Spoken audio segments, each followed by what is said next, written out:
আমার স্বামী বাহিরে সবার সাথে খুব ভালো আচরণ করলেও বাসায় আমার সাথে খুব খারাপ আচরণ করে। সন্তান বা সাংসারিক কাজে আমাকে কোনো হেল্প করে না। তার ধারণা স্ত্রীকে সম্মান দেয়া কাপুরুষতা, স্ত্রী হলো দাসের মতো। ইসলাম কি আসলে তাই বলে? আমি জানি না এই আসামি এখানে আছে কিনা। যদি আসামি থাকে তাহলে তো খুব ভালো, নাকি অনেকেই আসামি এখানে আছে? আচ্ছা, হতে পারে অনেকে এখানে আসামি হয়ে আছে ইতোমধ্যে। শুনেন, ইসলাম নারীকে যে মর্যাদা দিয়েছে, এই মর্যাদা আমরা বেশিরভাগ মানুষই জানি না। নবী কারীম সাল্লাল্লাহু আলাইহি ওয়াসাল্লাম বলেছেন, খায়রুকুম লিআহলিহি ওয়া আনা খায়রুকুম লিআহলি।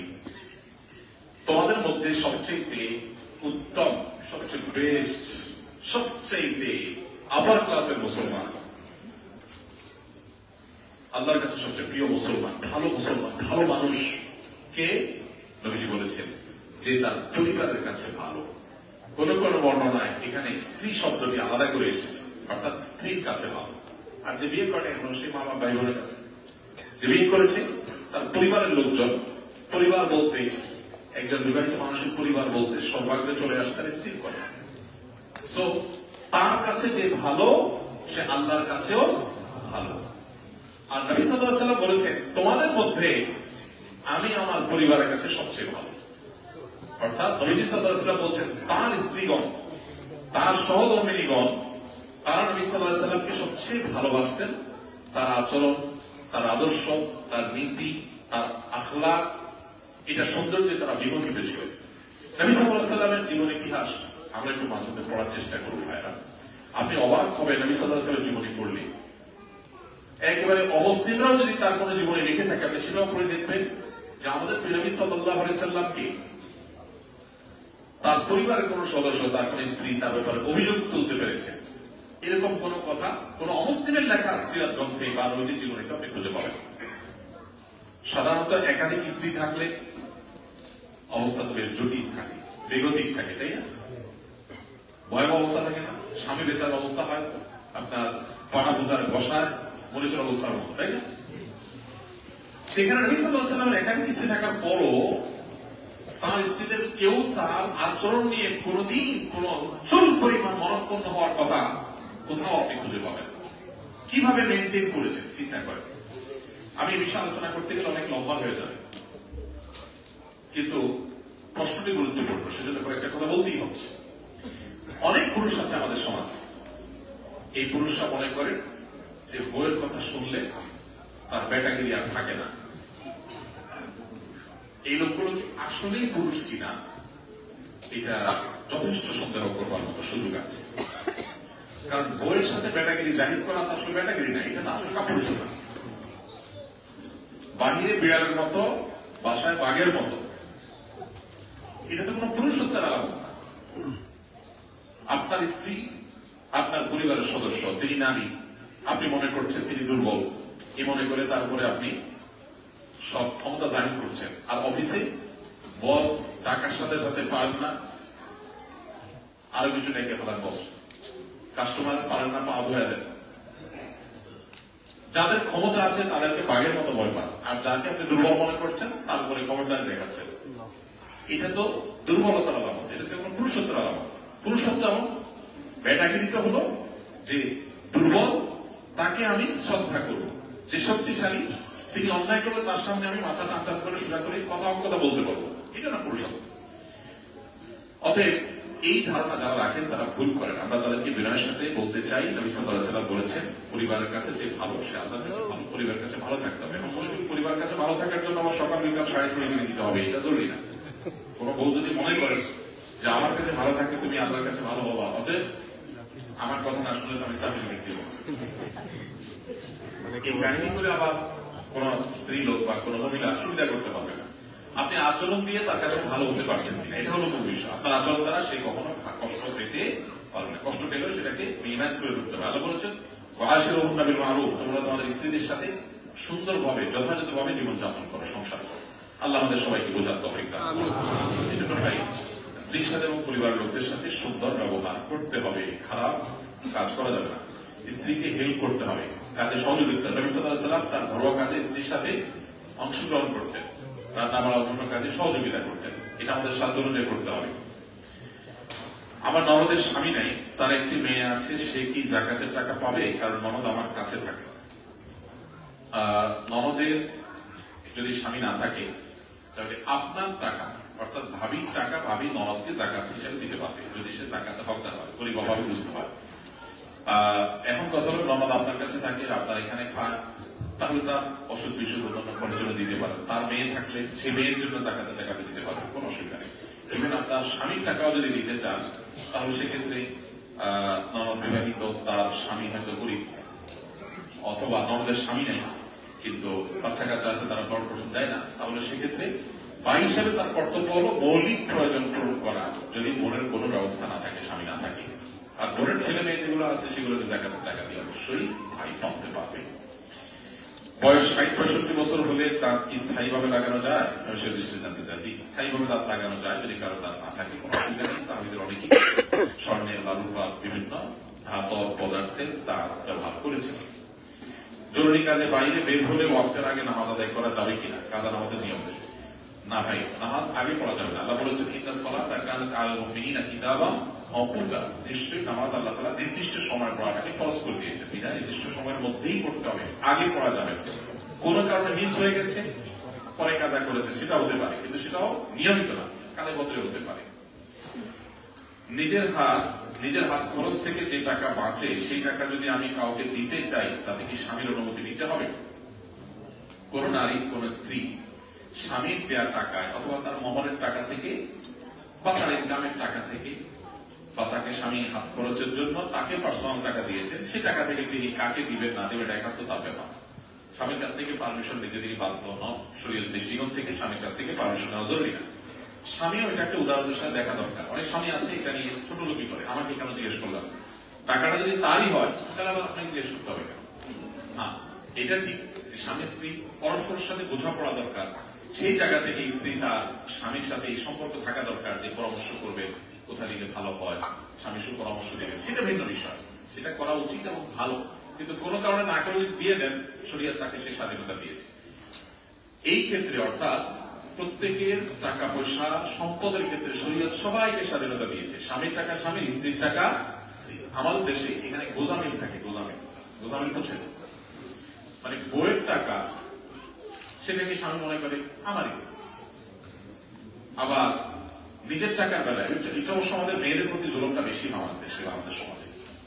মেয়েদের নিজের টাকার ব্যাপারে এটা বলা না যে বউ যা খুশি তা করো আমার, কিন্তু বউ কিছু করতে গেলে সেখানে বাধা দিবে। এই যে মেয়েদের স্বর্ণ, এই স্বর্ণের জাকাত কে দিবে, এই প্রশ্ন প্রায় আমাদের কাছে আসবে। কে দিবে বলেন আপনারা বলেন? মহিলাদের গহনা বা স্বর্ণ থাকলে জাকাতে বল যদি হয় তাহলে এগুলোর জাকাত কি স্বামী দিবে না স্ত্রী দিবে? কে দিবে? এই আপনারা দুই দল হয়ে গেছেন।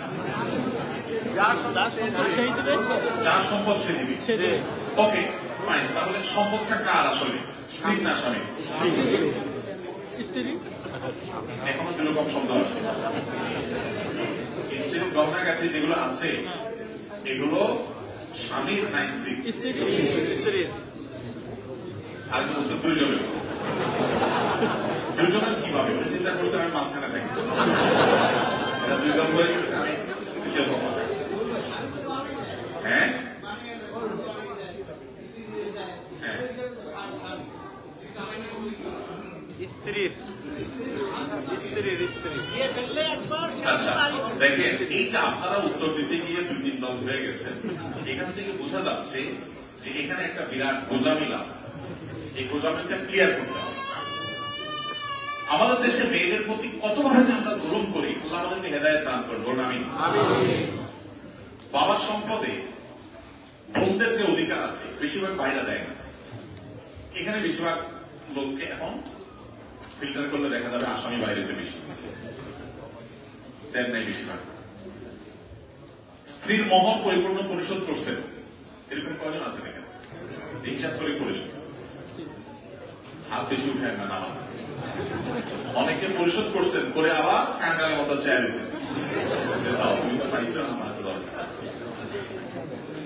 যদি স্ত্রী বলে যে মহরের টাকাটা তো আমার, তুমি আমাকে দিছো, এখন আমার হয়ে গেছে, সো এখন আমি তোমাকে লোন দেবো কি দেবো না আমার ব্যাপার, আমি দেবো না, তুমি অন্য কোনো ব্যবস্থাকে দাও। সে নিয়ে তার বাপের বাড়িতে তার বাবারে বা তার ভাইকে লোন দিচ্ছে, সংসার করতে পারবে বেচারিয়া? আমি মহরের টাকা দিলাম, আমি চাইলে আমাকে দেয়, তার বাপরা কি দিবি, ঘর করতে পারবে? অথচ এটা তার রাইট, এটা তার অধিকার, এটা আপনি নষ্ট করে আল্লাহর কাছে আসামি হচ্ছে। টাকাটা যখন তার হয়, তিনি কি করবেন একান্ত তার ব্যাপার, আপনি সেখানে ইন্টারফেয়ার করতে পারবেন না। নারীদের ইসলাম যে কি দিয়েছে আমরা তো জানি না। হ্যাঁ, স্বামী যদি কোন গহনা স্ত্রীকে অ্যাজ এ মোহর দেয়, ওইটার মালিক স্ত্রী। মালিক স্ত্রী হওয়ার পর মালিক তিনি তার মোহরের টাকা সম্পদ এটা স্বামীকেও কিছু গিফট করতে পারবেন, ভাই বোনকে দিতে পারেন, নিজে খরচ করতে পারেন, রেখে দিতে পারেন, এটা কিন্তু তার ব্যাপার। তাকে সম্পূর্ণ স্বাধীনতা সরিয়ে দিয়েছে। কারোর সম্পদে অন্য কাউকে হস্তক্ষেপ করার রাইট ইসলাম রাখে। প্রত্যেকের সম্পদ যার যার তার তার। ইসলাম চেয়ে সুন্দর আর কিছু নাই পৃথিবীতে। আমরা কিন্তু দেখি না। এখন কথা হলো যাকাতকে দিবেন, যদি সম্পদ তার হয় যাকাত তিনি দিবেন।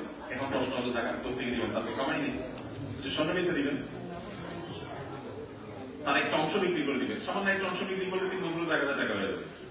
অথবা তিনি উপার্জন করবেন, বাসায় বসে হালাল উপার্জন করবেন, অথবা শরীর পর্দার মধ্যে থেকে হালাল উপার্জন করবেন, অথবা স্বামী তাকে হাত খরচ দেয়, অন্য জায়গাতে হাদিয়া দেওয়া, সেটা দিয়ে জাকাত যেভাবে তাকে দিতে হবে, তারটা তিনি দিতে হবে।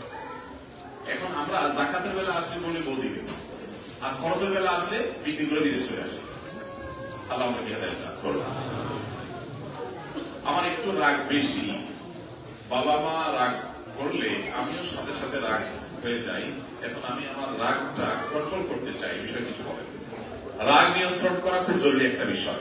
বাংলা একটা কথা আছে, রেগে গেলেন তো জিতে গেলেন, রেগে গেলেন তো হেরে গেলেন। তাহলে রাগকে নিয়ন্ত্রণ করতে হবে। এখন রাগ নিয়ন্ত্রণ করার জন্য কি করবেন? রাগ নিয়ন্ত্রণ করার জন্য কয়েকটা ছোট ছোট কয়েকটা টিপস আছে, নবী সাল্লাল্লাহু আলাইহি ওয়াসাল্লাম শিখিয়েছেন। এর ভিতরে একটা হলো, যখন রাগ উঠে যায় তখন ওযু করলে রাগ প্রশমিত হয়। রাগ উঠলে দেখবেন, বেশি রাগ উঠলে শরীর গরম হয়ে যায়, শীতল পানি দিয়ে ওযু করেন, দেখবেন আস্তে করে ঠান্ডা হয়ে যায়। দ্বিতীয়ত আল্লাহ বলেছেন, যখন শয়তান তোমাকে খোঁচা দেয়, রাগান্বিত করে ফেলে, তখন আল্লাহর কাছে পানাহ চাও, আউযুবিল্লাহি মিনাশ শাইতানির রাজিম। যেন রাগ উঠলে আউযুবিল্লাহি মিনাশ শাইতানির রাজিম পড়তে হয়। নবী সাল্লাল্লাহু আলাইহি ওয়াসাল্লাম এক ব্যক্তিকে খুব রাগান্বিত দেখে তাকে শুনিয়ে শুনিয়ে আরেকজনকে বলছেন, আমি একটা বাক্য জানি, যে বাক্যটা পড়লে তার রাগ কমে যাবে। সে বাক্যটা হলো আউযুবিল্লাহি মিনাশ শাইতানির রাজিম। দেখেন নবী সাল্লাল্লাহু আলাইহি ওয়াসাল্লামের কৌশল দেখেন, দাওয়াত হিকমা দেখেন। যে লোকটা রাগ উঠছে তাকে কি নবী সাল্লাল্লাহু আলাইহি ওয়াসাল্লাম বলেন, এই ভাই তুমি এত চেতেছো কেন, আউযুবিল্লাহ বলো, এটা তাকে বলেন না। কেন? কারণ রাগে তো তার মাথা হট আছে, গরম আছে। এই মুহূর্তে তাকে যদি এটা বলতে যায়, সেই যে নবী সাল্লাল্লাহু আলাইহি ওয়াসাল্লাম মুখের উপরে ডিনাই করে, তুমি মানবে তো। এই জন্য ওই মুহূর্তে, রাগের মুহূর্তে তাকে বলা উচিত না, এটা নসিহত করার সময় না। সেজন্য তাকে শুনে শুনে আরেকজনকে বলছে, যাতে করে তার পাঁচটা সাব হয়ে যাবো, সে রাগ না হয়। এভাবে তিনি ইসলামের দাওয়াত দিয়েছেন। যাই হোক, আউযুবিল্লাহ বেশি বেশি পড়বেন, ইনশাআল্লাহ রাগ প্রশমিত হবে। আর তৃতীয়ত, স্থান পরিবর্তন করে। যেই জায়গায় রাগ হয়েছে ওই জায়গাতে বের হয়ে যাবে, আরেক রুমে চলে যাবে। দাঁড়ানো থাকলে বসা, বসা থাকলে শোয়া, হাদিসে কয়েকটা পরামর্শ দেওয়া হয়েছে। এগুলো করলে হয় কি, তখন রাগ কমে যায়। কার উপরে খুব প্রচন্ড রাগ হয়েছে, মেজাজ এখন গরম, তার এখন দিবেন একটা বকা। বকা দিতে গেলে আপনি সীমা ছাড়া যাবেন, আপনি নিজেই জানেন। তাহলে বকাটা এখন স্টপ রাখেন, নিজেকে নিজে বলেন বকাটা দেবো অবশ্যই, তবে সেটা আজকে না, 24 ঘন্টা পর। 24 ঘন্টা পর দেখবেন রাগ আসতে লাইনে চলে আসছে। এরপরে বকা দেবেন, দেখবেন ব্যালেন্সের বকা হয়েছে, ফালতু কিছু বলা হয়। প্রবাসে যারা ব্যাচেলর থাকেন, বউ দেশে থাকেন, তাদের অনেকে আছে মোবাইলের আলাপের বেশিরভাগ সময় ঝগড়া করে কাটে, ঠিক না? বেশিরভাগ সময় ঝগড়া করে কাটে। অনেকে আছে যে মোবাইলের নেট শেষ, ঝগড়া করতে করতে আধা ঘন্টা 1 ঘন্টা এমবি শেষ হয়ে গেছে, এখন আবার রিচার্জ করে। কিসের জন্য? ঝগড়ার সেকেন্ড ইনিংস শেষ করার জন্য। শেষ করতে হবে। কি নির্বুদ্ধিতা! বেশি মেজাজ গরম হয়ে গেছে, মা বউ স্ত্রী যার সাথে হয়েছে, মোবাইলটা আসতে বন্ধ করে অন্য কোনো সিম থাকলে অফিসের কাজ, দিনের নিজের কাজ সারেন। 3 দিন বা 2 দিন চুপচাপ পড়ে থাকেন, দেশে আপনারা কোনোভাবে যদি কেউ ফোনে না পায় আপনি করবেন 2-2.5 দিন পর এবার মোবাইলটা বিসমিল্লাহ করে খুলে এবার আপনি বাকি ঝগড়াটা কন্টিনিউ করেন। আপনি নিশ্চিত থাকেন ঝগড়ার যে গতিটা প্রথম দিন ছিল 3 দিন পর ওইটা থাকবে না। ওইটা দেখবেন এমন ব্যালেন্সের জায়গায় আসছে, এখন দেখবেন ঠান্ডা মাথা বলবেন ঠিক আছে আচ্ছা শুনে যাওয়া হয়েছে, এখন দেখবেন লাইনের কথা আসছে। আর তার আগে যদি আপনি করেন তাহলে দেখবেন সব লাইনের কথা আসছে। আপনি এটা এক্সপেরিমেন্ট করে দেখতে পারেন, আপনি এটা বিভিন্ন সময় প্রয়োগ করে দেখতে পারেন, দেখবেন আপনি নিশ্চিত রাগের সময় আলাপ না বাড়া করে ঠিক আছে ঝগড়া এখানে এই পর্যন্ত আছে, বাকিটা আমরা কন্টিনিউ করবো ইনশাআল্লাহ। হ্যাঁ শিওর কন্টিনিউ করবো ইনশাআল্লাহ ঝগড়া বাকিটা, কিন্তু সেটা 2 দিন পর 6 ঘন্টা পর দেখবেন যে আগের তেজা রাগের সময় মানুষ অনেক কিছু বলে ফেলে, সেগুলো পরে আফসোস করতে হয়, লজ্জিত হতে হয়। এই জন্য ভাই রাগ নিয়ন্ত্রণ করার জন্য এই পলিসিগুলো মেনটেন করা খুব বেশি জরুরি। আল্লাহ আমাদের সবাইকে বদ রাগ থেকে বেঁচে থাকার তৌফিক দান। এক সপ্তাহের উপর হাত ভাঙা, ওযু না করে নামাজ পড়ার উপায় নেই। হাত ভাঙা হলে ওযু করবেন না কেন? ওযু করবেন, কিন্তু যে হাত ভাঙা যেখানে প্লাস্টার করা আছে ওই জায়গাটা যেহেতু পানি ধোয়া যাবে না, ভিজা হাতে এগুলোর উপরে মাসা করবেন। আর বাকি যে অঙ্গগুলো ভালো আছে এগুলো ধোবেন, এক হাত ভাঙলে আরেক হাত দিয়ে ধোবেন, এভাবে ওযু করবেন। অবাধ্য সন্তানদের বাধ্য করবো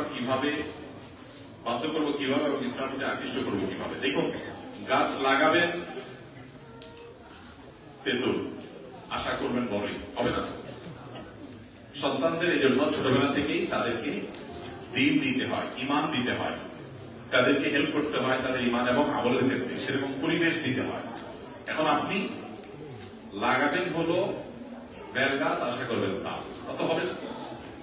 এরপরেও যদি বেলাইন হয়ে যায় আল্লাহর কাছে চোখের পানি ফেলবেন, সূরা ফুরকানের ৭৪ নম্বর আয়াত পড়বেন এবং সেই সাথে ভালো এনভায়রনমেন্ট, ভালো পরিবেশ তাকে দিবেন। দিনই পরিবেশ, নেককারদের পরিবেশ ইনশাআল্লাহ সন্তানকে পরিবর্তন হতে সাহায্য করবে। প্রতি ওয়াক্ত ওযুর সময় কি কানে নাকের ফুটায় ভালোভাবে পানি দিতে হবে, কানের দুল নাকের ফুলের ক্ষেত্রে কানের দুল এবং নাকের ফুল এটা ওযু করার সময় একটু নাড়াচাড়া দিলেই হয়ে যাবে। আলাদা করে কসরত করে ওখানে কিছু দিয়ে পানি ঢোকানোর প্রয়োজন নাই। হাজবেন্ডদের কি স্ত্রীর মা বাবার উপর কোনো দায়িত্ব আছে জানাবেন, এটা মানে পুরুষদের প্রশ্ন। হাজবেন্ডের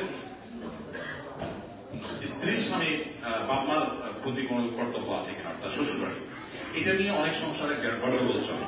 স্বামী চায় তার বাপমার দিকে টানতে, বউ চায় তার বাপমার দিকে টানতে। আসলে ব্যালেন্স করতে হবে। স্বামীর জন্য মূল কর্তব্য তার বাপমা খোঁজ খবর নেওয়া, তাদের প্রতি সদাচরণ করা, আর স্ত্রীর প্রতিও মূল কর্তব্য তার বাপমার প্রতি খোঁজ খবর নেওয়া, তাদের দেখভাল করা, সম্পর্ক করা। পাশাপাশি উভয়ের শ্বশুর শাশুড়ির প্রতি খোঁজ খবর রাখাও তাদের নৈতিক দায়িত্বের অংশ। কারণ স্বামীর প্রতি তার যে রেসপেক্ট, সেই জায়গা থেকে স্বামী উপার্জন করতে গিয়ে ব্যস্ত থাকে, সংসার সন্তানদের জীবন যাপনের জন্য ব্যস্ত থাকে। এই সময়টাতে স্বামীর বাপমাকে আমি একটু কেয়ার করলাম আল্লাহকে খুশি করার জন্য, স্বামীর প্রতি ভালোবাসা প্রকাশের জন্য, যে তার বাপমার প্রতি কেয়ার করলে স্বামী খুশি হবে, স্বামীর সাথে যাদের সম্পর্ক ভালো থাকবে তিনি ভালো মুসলমান হবেন। আবার স্বামীর একই কর্তব্য স্ত্রীকে সন্তুষ্ট করবার জন্য, স্ত্রীকে খুশি করার জন্য সবসময় লোকদের সাথে সম্পর্ক বজায় রাখবেন। এটা জরুরি, উভয়ের জন্য একটা নৈতিক কর্তব্য, কিন্তু মূল কর্তব্যটা থাকে নিজের বাপমার প্রতি। এখানে 1.5 লক্ষ ইউরো দিয়ে অনেকে বাড়ি কিনেন, এককালীন 30-40 হাজার ইউরো দিয়ে, বাকি টাকা 30 মাথা। এই প্রশ্ন আমরা এর আগে বারবার পেয়েছি এবং এখানেও পেয়েছি, একটু আগে উত্তর দিয়েছি যে আপনি যদি সুদি কারবার করে বাড়ি করেন, পরিমাণ সুদের কত সেটা ইস্যু না। অল্প হারাম, অল্প ক্ষতি করে, বেশি ক্ষতি করে। যেটা বেশি হারাম সেটা কমটাও হারাম। বিধায় আল্লাহকে ভয় করে এই লোভ সামলাতে হবে। এই দেশে বসবাস করে আমরা যেমন পিতামাতা কিভাবে ইসলামের উপর অটল থাকবো, আর আমাদের সন্তানদের কিভাবে ইসলামের সুশিক্ষা শিক্ষিত করবো, তাদেরকে ছোটবেলা থেকে দিন শিক্ষা দিবেন, ইমান শিক্ষা দিবেন, ইমানের পরিবেশের মধ্যে রাখবেন, সারাক্ষণ কাউন্সিলিং করবেন, ভালো পরিবেশ, দিনদারদের সোসাইটি, ইসলামিক বিভিন্ন প্রোগ্রামের সাথে নিজেকে ইনভলভ করে রাখবেন। পরিবেশ মানুষকে সুসংরক্ষিত করে। একান্ত যদি না পারেন তোমরা রাখবেন, আপনার ইমানকে ঠিক রাখাটা সবচেয়ে গুরুত্বপূর্ণ। অন্য কোনো কিছু আমার থাকুক বা না থাকুক, ইমানটা যেন থাকে। কোন মুসলমান মারা গেলে তাকে কি প্রবাসী মাটিতে কবর দেওয়া যাবে? এমন কোন নিষেধ নাই যে প্রবাসী মাটিতে কবর দেওয়া যাবে না, বরং যেখানে মুসলমানদের নিজস্ব কবরস্থান নাই সেখানে মুসলমানদের নিজস্ব কবরস্থান করার জন্য চেষ্টা করতে হবে, প্ল্যান প্রোগ্রাম করতে হবে, করে সেখানে দাফন করবে এবং সেটা নাজায়েজ হবে। আমি ছেলে বাবুর নাম আব্দুল্লাহ ইয়াস রাখতে চাই, কেমন হবে? এখানে সুন্দর নাম, কোনো অসুবিধা নাই, কিন্তু নাম আব্দুল্লাহ যথেষ্ট, বাবার নাম সাথে রাখতে পারেন। ইয়াস রাখো, আব্দুল্লাহ আয়াজ হতে পারে, ইয়াস না। ইয়াস মানে হলো নৈরাশ্য, আয়াজ এক জিনিস আর ইয়াস আরেক জিনিস। চলতে ফিরতে সূরা ইখলাস একাধিকবার পড়লে প্রতিবার কি বিসমিল্লাহ পড়তে হবে? ওযু ছাড়া পড়া যাবে কিনা? হ্যাঁ, যতবার পড়বে ততবার বিসমিল্লাহ পড়বেন, আর ওযু ছাড়া পড়া যাবে, মুখস্থ পড়া যাবে। কোরআন স্পর্শ করতে ওযু লাগে, কিন্তু পড়তে ওযু লাগে না। বিনা ওযুতে মুখস্থ মনে রাখতে পারে। আমরা যারা মহিলারা স্বামীদের সাথে বিদেশে থাকি, আমরা ঘর সংসারের কাজ নিয়ে ব্যস্ত থাকায় আত্মীয় স্বজনের সাথে সেরকম সম্পর্ক রাখতে পারি না। সেক্ষেত্রে শ্বশুর শাশুড়ি মনে কষ্টে থাকে, এক্ষেত্রে কি করণীয়? কাজটা তো খুশি রাখা জটিল কোনো কাজ না। ফোনে কথা বলবেন, ভিডিও কলে কথা বলবেন, হ্যাঁ, টুকটাক হাদিয়া তোফা পাঠাবেন, মাঝে মধ্যে খোঁজ খবর নিবেন, আন্তরিকতা জাহির করবেন, চেষ্টা করবেন। এরপরে যদি তাদের অন্যায় আবদার থাকে, অনেক শ্বশুর শাশুড়ি আবদারের শেষ নেই, যতই করেন তারা খুশি হয়, তাহলে সেই অন্যায় আবদার পুরা করা আপনার জরুরি। আপনি সাধ্য অনুযায়ী চেষ্টা করবেন। কারণ আমরা অনেকে মেয়েরা বান্ধবীদের সাথে, ছেলেরা বন্ধুদের সাথে কত হাই হ্যালো, কত ফোন, ফেসবুকের কাগজে বন্ধুর সাথে কত আলাপ, কত মেসেঞ্জার, কত কিছু, অথচ নিজের আত্মীয় স্বজনের খোঁজ খবর আমরা নেই। এটা খুবই দুর্ভাগ্যের বিষয়। মুসলমানে করতে পারে না। রক্ত সম্পর্কে আত্মীয় অনেকে আছে যে তাদের সাথে চাচা, ফুফু, তাদের সাথে খোঁজ খবর নেই, কথাবার্তাও নেই, কিন্তু নিজের ওই দূরের কোনো ফ্রেন্ড, স্বার্থের কোনো ব্যাপার আছে, ফেসবুক ফ্রেন্ড, এই টাইপের ফ্রেন্ডদের জন্য বহুত সময় আমরা বরাদ্দ করি। এগুলো বাঁচিয়ে আমাদের আত্মীয় স্বজনকে সময় দেওয়ার চেষ্টা করতে হবে।